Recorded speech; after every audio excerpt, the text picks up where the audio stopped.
بسم اللہ الرحمن الرحیم۔ السلام علیکم۔ الظاہر ٹی وی کی طرف سے خوش آمدید۔ آئیے سنتے ہیں آج کی تازہ خبریں۔ متحدہ عرب امارات میں کورونا کے 626 نئے کیسز، ایک شخص کے مرنے کی تصدیق ہوئی ہے۔ نئے کیسز کے بعد کورونا سے متاثرہ افراد کی مجموعی تعداد 38,268 ہو گئی۔ مزید 724 افراد صحت یاب۔ متحدہ عرب امارات میں گزشتہ 24 گھنٹوں کے دوران مزید 626 افراد میں کورونا کی تصدیق ہوئی، جس کے بعد مملکت میں کورونا سے متاثرہ افراد کی مجموعی تعداد 38,268 ہو گئی۔ کورونا کے تمام مریضوں کی حالت مستحکم ہے۔ پچھلے 24 گھنٹوں میں کورونا کے 724 مریض صحت یاب ہوئے۔ امارات میں اب تک کورونا کے 21,061 مریض صحت یاب ہو چکے ہیں۔ وزارت صحت کے مطابق کورونا کا مزید ایک مریض انتقال کر گیا، جس کے بعد کورونا سے مرنے والوں کی تعداد 275 ہو گئی۔ وزارت نے کورونا کے باعث مرنے والوں کے لواحقین سے تعزیت کا اظہار کیا، جبکہ تمام زیر علاج مریضوں کی جلد صحت یابی کی خواہش ظاہر کی۔ متحدہ عرب امارات میں کورونا ضوابط کی خلاف ورزی کرنے والوں کی تصویروں کے ساتھ تشہیر کر دی گئی۔ خلاف ورزی کرنے والوں میں زیادہ تر امارات اور عرب ممالک کے باشندے ہیں، جنہیں 50,000 درہم کا جرمانہ بھی ادا کرنا ہوگا۔ متحدہ عرب امارات میں کورونا سے متعلق قواعد و ضوابط کی خلاف ورزی کرنے والوں کے ساتھ سختی سے نمٹا جا رہا ہے۔ جو لوگ کرفیو اور دیگر خلاف ورزیوں کے مرتکب ہو رہے ہیں، انہیں گرفتار کرنے کے ساتھ ساتھ ان کے نام اور تصویریں بھی میڈیا کے ذریعے سامنے لائی جا رہی ہیں، تاکہ دیگر افراد بھی اپنی بدنامی کے خوف سے کورونا سے متعلق قوانین کی خلاف ورزیوں سے باز رہیں۔ اماراتی حکومت کی جانب سے کورونا گائیڈ لائنز کی خلاف ورزی کرنے والے مختلف افراد کی شناخت ظاہر کر دی گئی ہے، جن کا تعلق امارات سمیت دیگر عرب اور ایشیائی ممالک سے ہے۔ ان افراد کو خلاف ورزی کی نوعیت کے لحاظ سے 50,000 درہم تک کا جرمانہ بھی ادا کرنا ہوگا۔ ایمرجنسی اینڈ کرائسس پروسیکیوشن کے ترجمان نے اعلان کیا ہے کہ کورونا گائیڈ لائنز کی خلاف ورزی پر درجنوں افراد کو گرفتار کیا گیا ہے۔ کورونا وبا کے بعد سے اب تک متحدہ عرب امارات سے 20,000 سے زائد پاکستانی وطن واپس۔ کورونا وبا کے بعد سے اب تک متحدہ عرب امارات سے 20,000 سے زائد پاکستانیوں کو وطن واپس لایا گیا ہے۔ واپس آنے والوں میں 15,000 جبکہ 5,000 ابوظہبی سے آنے والے شامل ہیں۔ وزارت اوورسیز پاکستانیز کے مطابق متحدہ عرب امارات سے اوسطاً ماہانہ 44 خصوصی پروازوں کے ذریعے پھنسے پاکستانیوں کو واپس لایا گیا ہے۔ 214 ڈیڈ باڈیز بھی متحدہ عرب امارات سے واپس لائی گئی ہیں۔ کورونا وبا کی وجہ سے متحدہ عرب امارات میں قید 394 پاکستانیوں کو بھی واپس لایا گیا ہے۔ وزارت اوورسیز کے مطابق متحدہ عرب امارات میں کورونا وبا کی وجہ سے 21,843 پاکستانی ملازمتوں سے ہاتھ دھو بیٹھے ہیں۔ وزیر اعظم نے متحدہ عرب امارات میں پھنسے پاکستانیوں سے زائد کرائے وصول کیے جانے پر سختی سے نوٹس لے لیا۔ وزیر اعظم عمران خان نے متحدہ عرب امارات میں پھنسے پاکستانیوں سے زائد کرائے وصول کیے جانے پر سختی سے نوٹس لیا۔ رش کے باعث پی آئی اے نے دبئی اور ابوظہبی میں قونصل خانوں اور اپنے دفاتر کے ساتھ ساتھ ایجنٹوں کو بھی اجازت دی تھی، جبکہ بعض ایجنٹوں کی جانب سے 2,000 درہم سے بھی زائد کرائے وصول کیے جا رہے ہیں۔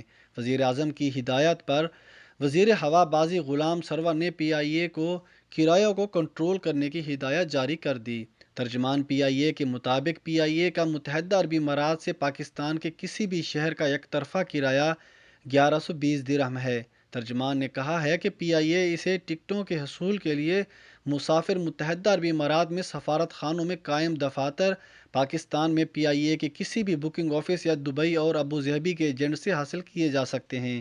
اگر کوئی 1,120 درہم سے زائد کرایہ وصول کر رہا ہے تو فوری طور پر پی آئی اے اطلاع کنٹری منیجر شاہد مغل یا منیجر ابوظہبی مظہر عباسی سیل منیجر کو اطلاع دی جا سکتی ہے۔ ایمریٹس نے 29 شہروں کے لیے پروازیں شروع کرنے کا اعلان کر دیا۔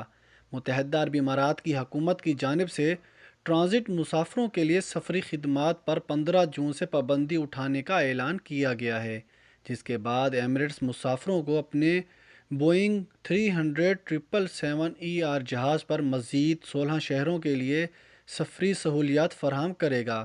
بیشتر ممالک میں سفری پابندیاں بدستور برقرار رہنے کے باعث مسافروں کو یاد دہانی کرائی جاتی ہے کہ وہ اپنے سفر سے قبل اپنے ملک کے داخلی اور خارجی قوانین چیک کر لیں۔ emirates.com یا ٹریول ایجنٹس کے ذریعے درج ذیل شہروں کی پروازوں کی بکنگ دستیاب ہوگی، جن میں مانچسٹر، بحرین، زیورخ، ویان، ہینگن، ڈبلن، نیو یارک، JFK، Kuala Lumpur, Singapore, Jakarta, Taipei, Hong Kong, Perth اور برسبین شامل ہیں۔ مزید یہ کہ ایمریٹس 8 جون سے کراچی، لاہور اور اسلام آباد سے پروازیں شروع کر رہا ہے تاکہ ایمریٹس کے دوسرے مقامات سے جڑنے کے خواہش مند پاکستان سے سفر کرنے والے مسافروں کو آگے بھیجا جا سکے۔ PIA کا متحدہ عرب امارات سے پاکستان کا یک طرفہ کرایہ 1120 درہم ہے۔ متحدہ عرب امارات میں پھنسے پاکستانیوں سے بعض ٹریول ایجنٹس کی جانب سے زائد کرایہ وصول کیے جانے پر وزیر اعظم نے نوٹس لے لیا۔ وزیر ہوابازی غلام سرور نے پاکستان انٹرنیشنل ایئر لائن انتظامیہ کو ہدایت جاری کی ہے کہ مسافروں کو شائع کردہ فیئر پر ٹکٹ فراہم کی جائیں اور اس امر کو یقینی بنایا جائے کہ ٹریول ایجنٹس مسافروں سے زائد کرایہ وصول نہ کریں۔ PIA کا متحدہ عرب امارات سے پاکستان کا یک طرفہ کرایہ 1120 درہم ہے۔ ہفتہ کو ترجمان PIA کے مطابق رش کے باعث PIA نے دبئی اور ابوظہبی میں قونصل خانوں اور دفاتر کے ساتھ ایجنٹوں کو بھی ٹکٹ فروخت کی اجازت دی تھی، تاہم فوری طور پر ہی اطلاعات آنا شروع ہو گئیں کہ کچھ ایجنٹس کی جانب سے 2000 سے بھی زائد کرایہ وصول کیا جا رہا ہے، یہ کہہ کر کہ PIA کا کرایہ بڑھ گیا ہے۔ ترجمان PIA کی جانب سے اس دیے گئے تاثر کی شدید تردید کی گئی۔ ترجمان PIA نے کہا کہ PIA کے کرائے نہیں بڑھے اور اکانومی کلاس کا یک طرفہ کرایہ 1120 درہم ہی ہے۔ کویت میں کورونا کے متاثرین 31,000 سے زیادہ۔ کویت میں پچھلے 24 گھنٹے کے دوران کورونا کے 487 نئے کیسز سامنے آئے ہیں، جس کے بعد متاثرین کی کل تعداد 31,131 ہو گئی ہے۔ وزارت صحت سے جاری بیان کے مطابق ہفتے کو مزید 10 اموات کے بعد وائرس کے باعث ہلاک ہونے والوں کی تعداد 254 ہو گئی ہے۔ بیان میں کہا گیا ہے کہ 487 نئے کیسز میں 195 کویتی، 81 مصری، 67 انڈین اور 47 بنگلہ دیشی شامل ہیں۔ پچھلے 24 گھنٹے کے دوران مزید 1005 مریض صحت یاب ہوئے ہیں۔ صحت یاب ہونے والوں کی تعداد بڑھ کر 20,282 ہو گئی ہے۔ کویت میں صحت یاب ہونے والوں کی شرح 53.6% ہے۔ اس وقت کویت میں ایکٹیو کیسز کی تعداد 11,595 ہے، جس میں سے 180 کی حالت نازک ہے۔ متحدہ عرب امارات میں ہفتے کو 626 نئے کیسز کی تصدیق ہوئی۔ متاثرین کی کل تعداد 38,268 ہے۔ اماراتی صحت حکام کے مطابق 52,000 سے زائد کورونا ٹیسٹ کیے جانے کے بعد نئے متاثرین سامنے آئے ہیں۔ اس وقت ایکٹیو کیسز 16,932 ہیں۔